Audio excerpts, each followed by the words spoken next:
Hi කොහොමද ඔයාලා හැමෝටම ඔයාලා හැමෝම හොඳින් ඇති කියලා හිතනවා. ඉතින් අද මගේ thumbnail එකෙන් ඔයාලා already දන්නවා මම මොකක් ගැනද කතා කරන්න යන්නේ කියලා. ඒ තමයි ඩුබායි වලට කොහොමද ස්ටුඩන්ට් කෙනෙක් විදියට එන්නේ. කියන්නේ තමන්ගේ high studies කරන්න කොහොමද මෙහෙට එන්නේ. ඇයි මේ ඩුබායි දැන් ලෝකයේ අනිත් රටවල් එක්ක international student ලට popular destination එකක් වෙලා තියෙන්නේ. ඒ වගේම මොනවද මේකේ visa process එක, ඒ වගේම මොනවද ඕන කරන documents කියලා මට ඔයාලට අද මගේ වීඩියෝ එකෙන් කතා කරන්න හිතුණා. ඉතින් මට කියන්න ඕනේ දැන් මගේ අනිත් වීඩියෝස් බලලා සමහර අය මට මගෙන් මේ UAE වල ඩුබායි වල ස්ටුඩන්ට් වීසා ගැන අහලා තිබ්බා. ඒ වගේම සමහර අය සජෙස්ට් කරලා තිබ්බා අනේ මේ ගැන වීඩියෝ එකක් කරන්නකෝ එහෙම කියලා. ඉතින් මට හිතුණා මම මෙහි වර්ක් කරන කෙනෙක්. ඉතින් මට ස්ටුඩන්ට් වීසා ගැන ලොකු අයිඩියා එකක් නැහැ. ඉතින් මට හිතුණා ටික කාලයක් අරගෙන මේ ගැන පොඩ්ඩක් ස්ටඩි කරලා ඒ වගේම ස්ටුඩන්ට් ඇවිල්ලා ඉන්න කීප දෙනෙක්ගෙත් එක්ස්පීරියන්ස් ඒ කියන්නේ එයාලත් එක්ක කතා කරලා එයාලගේ මොකද්ද process එක එයාලා ෆේස් කරේ කියලා දැනගෙන ඉවරලම ඔයාලට vlog එකක් අරගෙන එන්න. ඉතින් මං හිතුවා මේක තමයි ඒකට හොඳම වෙලාව කියලා. මොකද මට රීසන්ට්ලිම ස්ටුඩන්ට් වීසා වලින් මෙහෙට ඇවිල්ලා ඉගෙන ගන්න කීප දෙනෙක් හම්බුණා. ඒත් එක්ක කතා කරන්නත් හම්බුණා. ඉතින් මට එයාලගේ එක්ස්පීරියන්ස් එක කිව්වහම මට හිතුණා මේක ඔයාලටත් වැදගත් වෙයි කියලා. ඉතින් මං හිතනවා මෙහෙට එන්න හිතාගෙන ඉන්න අයටත් මෙහෙ ඉන්න අයටත් ඒ වගේම ලෝකයේ තවත් රටක් ගැන දේවල් දැනගන්න ආසාවෙන් ඉන්න කෙනෙක්ට අද මගේ වීඩියෝ එක වැදගත් වෙයි කියලා. ඉතින් මම මේ වීඩියෝ එක පටන් ගද්දිම මුලින්ම කතා කරන්නේ ඇයි මේ ඩුබායි ලෝකයේ ඉන්ටර්නැෂනල් ස්ටුඩන්ට්ස් ලාගේ ෆේමස් ඩෙස්ටිනේෂන් එකක් වෙලා තියෙන්නේ කියන එක. ඉතින් දැන් ඒකට මුලින්ම කියන්න ඕනේ දැන් ලංකාවේ අපි ඉස්සර හයි ස්ටඩීස් වලට ඒ කියන්නේ ලංකාවෙන් පිට වෙන රටකට ගිහිල්ලා ඉගෙන ගන්න ඕන නම් අපි ගොඩක් වෙලාවට අපි අහලා තියෙන්නේ ගොඩක් අය යුරෝප් වලට එහෙම නැත්නම් ඇමරිකා, ඕස්ට්‍රේලියා, නිව්සීලන්ත එහෙම නැත්නම් ජපාන් ඒ වගේ රටවල් වලට. මට හිතුණා දැන් ලංකාවේ විතරක් නෙමෙයි ලෝකේ ගොඩක් රටවල් වල ඒ වගේම යුරෝප් රටවල් වල අය පවා මෙහෙට ඇවිල්ලා ඉගෙන ගන්නවා.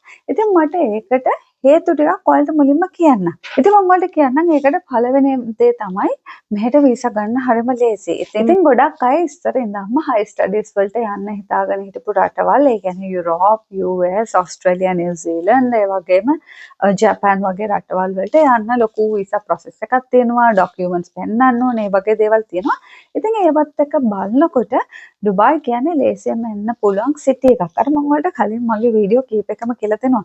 මතක තියාගන්න ඩුබායි කියන්නේ වෙනම රටක් නෙමෙයි. ඩුබායි කියන්නේ යුනයිටඩ් අරබ් එමිරේට්ස් කියන රටේ තියෙන එක ස්ටේට් එකක්. ඉතින් ඩුබායි කියන්නේ වෙනම ස්ටේට් එකක් කියලා.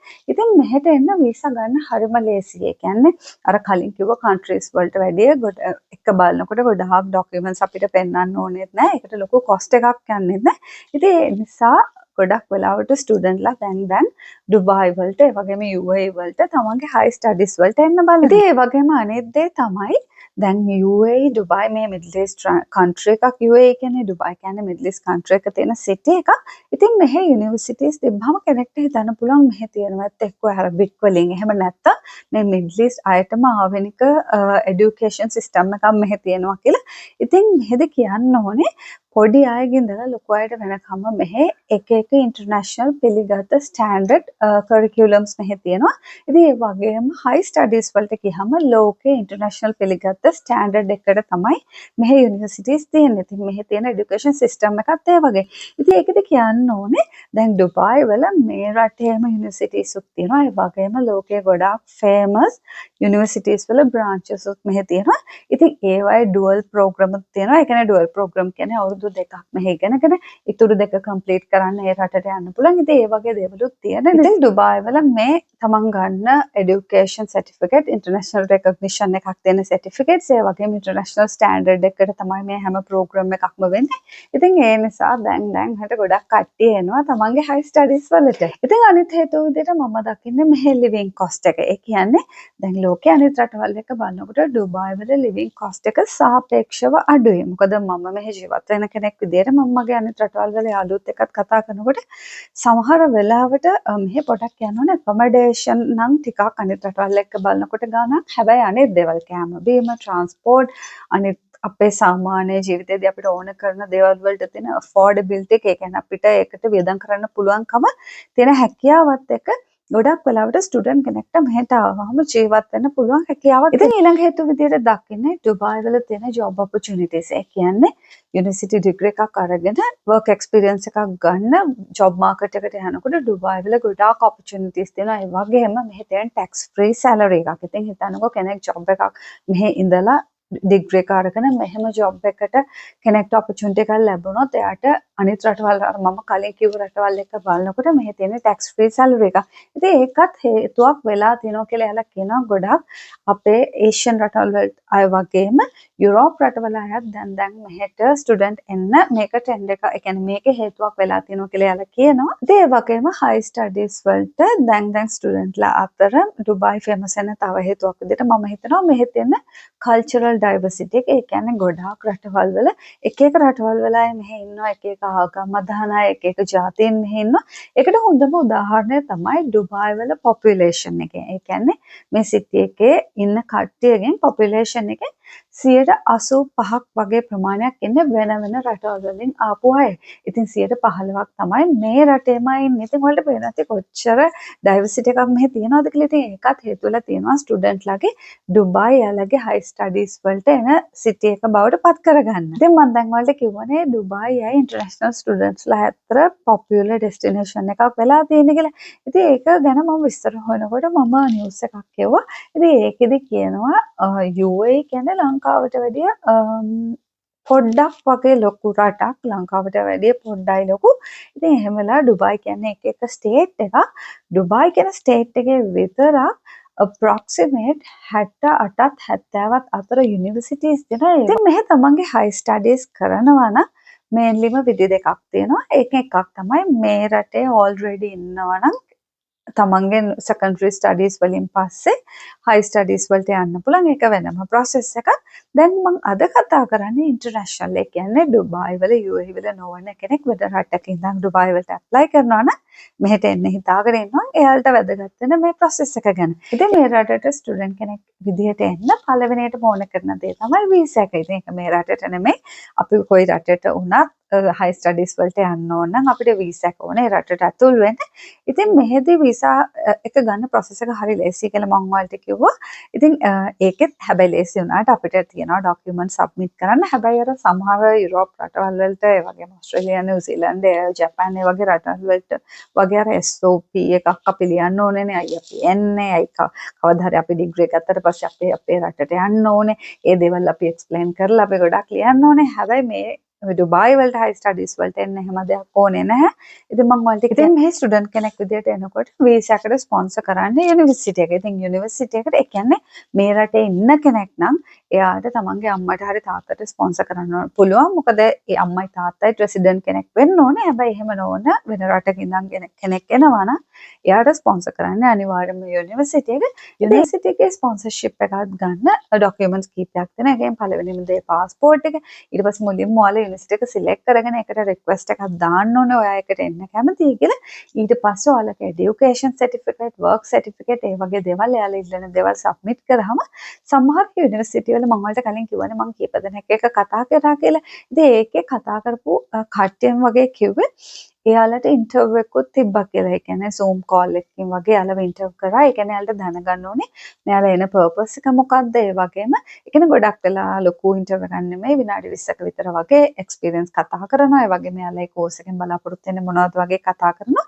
ඉතින් ඊට පස්සේ එයාලා ගොඩක් අය මට කතා කරපු කට්ටිය නම් කිව්වේ එයාලට සල්ලි ගන්න නැතුවම ඒ කියන්නේ charge එකක් කිසිම charge එකක් නැතුවම එයාලට යුනිවර්සිටි එකෙන් එයාලව accept කරනවා කියලා letter එක දුන්නා කියලා. ඒ කියන්නේ visa එකකට අවශ්‍ය මේන්ම දේ තමයි යුනිවර්සිටි එකෙන් අපි එයාලගේ course එකට enroll කරගන්න එයාලා කැමතියි කියලා දෙන letter එක. ඉතින් ඒක තමයි මට දැනගන්න ලැබුණේ මම කතා කරපු අයත් එක්ක. ඒක තමයි මේන්ම දේ. ඉතින් මේ විදිහට යුනිවර්සිටි එකෙන් ඇඩ්මිෂන් ලෙටර් එකක්, ඒ කියන්නේ තමන්ව ගන්නවා කියලා ලෙටර් එකක් ඉෂුව කරාට පස්සේ ඊළඟ දේවල් නම් සාමාන්‍යයෙන් මෙහෙ රෙසිඩන්ට් කෙනෙක්ට ඇප්ලයි, ඒ කියන්නේ රෙසිඩන්ට් වීසා එකට ඇප්ලයි කරන ප්‍රොසෙස් එකම තමයි. ඒ කියන්නේ පාස්පෝර්ට් එක ඕනේ, ෆොටෝස් ඕනේ, ඒ වගේම අපිට තියෙනවා ඒ කියන්නේ ඒකෙදි ස්ටුඩන්ට් අපිට දැන් නෝමල් රෙසිඩන්ට් වීසා එක නම් අපිට මෙඩිකල් ටෙස්ට් එකකට යන්න ඕනේ. ඒ වගේම මේ ස්ටුඩන්ට් එන අයත් මෙඩිකල් ෆිට්නස් ටෙස්ට් එකකට යන්න ඕනේ. ඒ කියන්නේ මේ රටේ සාමාන්‍යයෙන් චෙක් කරන දේවල් ටිකක් තියෙනවා මේ රටට කෙනෙක්ව ගන්න කලින්. ඉතින් ඒ දේවල් කරන්න ඕනේ. ඉතින් ඊළඟට ඔයාලා අනිවාර්යෙන් පෙන්නන්න ඕනේ proof of funds. ඒ කියන්නේ මේ රටට ඇවිල්ලා ඉගෙන ගන්න, ඒ වගේම ඔයාලට ජීවත් වෙන්න සල්ලි කොච්චරක් තියනවද කියලා. ඒකෙදිත් කියන්න ඕනේ දැන් ඔයාට තමන්ගේ රටේ ඉඳලා ස්පොන්සර් කරන්නේ අම්මා හරි තාත්තා හරි රිලටිව් කෙනෙක් නම් එයාලගේ වෙනම බැංක් ස්ටේට්මන්ට් දෙන්න ඕනේ. ඒ වගේම ඔයාගේ තමන් එක්ස්පීරියන්ස් තියෙනවා වර්ක් කරලා තියෙනවා කියලා ඒ වගේ දේවල් කිව්වොත් ඔයාටත් වෙනම බැංක් ස්ටේට්මන්ට් දෙන්න ඕනේ. ඉතින් ඊළඟ දේ තමයි යුනිවර්සිටි එකේ කෝස් එකේ ෆී එක. ඉතින් යුනිවර්සිටි එකකින් යුනිවර්සිටි එකට තමන් තෝරගන්න කෝස් එකකින් කෝස් එකට මේක වෙනස් වෙන්න පුළුවන්. ඉතින් තමන් තෝරගන්න යුනිවර්සිටි එකේ ඒ ෆී එක ගෙවලා අදාළ කෝස් එකට ඒකේ කොපි එකක් ඒ රිසිට් එකකුත් වීසා එකට ඇප්ලයි කරනකොට එයාලා අනිවාර්යෙන් සබ්මිට් කරන්න කියලා. ඉතින් ඊළඟ වැදගත්ම දේ තමයි accommodation proof එක. කියන්නේ මෙහෙට වීසා එක දාන්න කලින් එයාලට පෙන්වන්න ඕනේ කෙනාට ප්‍රූව් කරන්න ඕනේ ඔයාලා ඇවිල්ලා ඉන්නේ කොහෙදද කියලා. ඉතින් මේකෙත් ඔප්ෂන් දෙකක් තියෙනවා. යුනිවර්සිටි එක accommodation ලත් ඉන්න පුළුවන්. එහෙම නැත්නම් වෙන තැනකත් ඉන්න පුළුවන්. ඉතින් යුනිවර්සිටි accommodation එකක ඉන්නවා නම් මට අර මං කියවනේ කලින් මං එක්ස්පීරියන්ස් කීප දෙනෙක්ගෙන් ඇහුවා කියලා. ඉතින් එයාලා කිව්වේ සාමාන්‍යයෙන් ඩිරාම් 1500ක් විතර වෙනවා. තව එක්කෙනෙක් එක්ක ෂෙයාරින් වගේ ඉන්නවා නම් හැබැයි ෂෙයාර්ඩ් කිචන් එකක් ඒ වගේ දේවල් තියෙනවා කියලා. හැබැයි එළිය ඉන්නවනේ ඉතින් එක ගණන් වලට තියෙනවා. ඒකෙදි කියන්න ඕනේ දැන් යුනිවර්සිටි එකේ accommodation එකේ ඉන්නවනම් යුනිවර්සිටි එකෙන්ම ඒකට ඩොකියුමන්ට්ස් දෙනවා සපෝටින් වීසා එකට ඇප්ලයි කරන්න. ඒ වගේම වෙනම තැනක ඉන්නවනම් ඒ අදාළ තැන ටෙනන්සි කොන්ට්‍රැක්ට් එක දෙන්න ඕනේ. කොපි එකක් දෙන්න ඕනේ. කියන්නේ එයාලට දැනගන්න ඕනේ ඔයා කොහෙද මෙහෙද ඇවිල්ලා ඉන්නේ කියලා. කියන්නේ ඉතින් ඔයාලට කියන්න ඕනේ මේට අමතරව සමහර නැෂනලිටිස් වලට එයාලා පොලිස් රිපෝට් එකක් ඉල්ලනවලු. ඉතින් ඒක මම කතා කරේ නම් ලංකාවේ කීප දෙනෙක් එක්ක මේ සම්බන්ධයෙන්. ඉතින් එයාලා නම් කිව්වා එයාලගෙන් එහෙම පොලිස් රිපෝට් එකක් අහලා තිබ්බේ නැහැ කියලා. ඉතින් ඔයාලට දැනගන්නත් එක්කයි කිව්වේ. ඉතින් මෙහෙදී මෙහෙම ස්ටුඩන්ට් කෙනෙක් විදියට මෙහෙට එන කෙනෙක්ට මෙහෙට වීසා එක ඉෂුව කරන්න එක අවුරුද්දකටයි. හැබැයි මේක රිනිවබල්. ඒ කියන්නේ ඔයාලා එකපාරක් ඇප්ලයි කරලා අවුරුද්දකින් ආයෙ ඇප්ලයි කරන්න පුළුවන්. ඉතින් ඔයාලට කියන්න ඕනේ දැන් මම මේ ගැන විස්තර ගවර්න්මන්ට් වෙබ්සයිට් එකේ බලනකොට මම දැක්කා දැන් සාමාන්‍යයෙන් ස්ටුඩන්ට් කෙනෙක්ට දෙන වීසා එක අවුරුද්දයි කියලා එයාලා දාලා තිබ්බට එයාලගේ වෙනම වීසා එකක් දාලා තිබ්බ අවුරුදු 5කට දෙන වීසා එකක්. ඉතින් මම බැලුවා මොකක්ද ඒකට අවශ්‍ය රික්වයර්මන්ට් කියලා. ඉතින් ඒකට තියෙන්නේ ඒක එයාලා දෙන්නේ අවුට්ස්ටෑන්ඩින් පර්ෆෝමන්ස් කියලා. ඒ කියන්නේ යුනිවර්සිටි ඩිග්‍රී එකක්, ඒ කියන්නේ බැචලර් ඩිග්‍රී එකක් තියෙන මාස්ටර්ස් හෝ PhD ලෙවල් එකේ ඉගෙන ගන්න එන කෙනෙක්ට නම් එයාලගේ GPA එක 3.75 වලට above තියෙන්න ඕනේ. එහෙම නැත්නම් බැචලර් ඩිග්‍රී එකට එන කෙනෙක් නම් තමන්ගේ secondary studies වල overall score එක තියෙන්න ඕනේ 95% වලට වැඩිය. ඉතින් ඒ වගේ තියන අයට එයාලා අවුරුදු 5ක වීසා එකක් දෙනවා කියලා තියෙනවා. ඉතින් ගොඩක් වෙලාවට ඒක ගවර්න්මන්ට් වෙබ්සයිට් එකට ගියාම තමයි ඒක තිබ්බේ. නැත්නම් ගොඩක් වෙලාවට මම අහපු අයකින් දැනගන්න ලැබුණේ එයාලට දීලා තියෙන අවුරුද්දයි ඊට පස්සේ තනින් එහලා ඒක එතනින් එහාට එයාලා ඒක රිනිව් කරගන්න ඕනේ. ඉතින් මේ විදිහට ස්ටුඩන්ට් වීසා එකට ඩොකියුමන්ට් සබ්මිට් කරාම වීසා එක අවුරුද්දකට එනවා. හැබැයි ඒකෙදි මුලින්ම එයාලා රටට එන්න එන්ට්‍රි පර්මිට් එකක් දෙනවා. ඒ ඇවිල්ලා ඔයාලා බයෝමෙට්‍රික්ස් දෙන්න ඕනේ. සාමාන්‍යයෙන් රෙසිඩන්ට් වීසා එකට අපි කරන විදිහටම ඊට පස්සේ ඩෙන්ටි කාඩ් එක හදා ගන්න ඕනේ.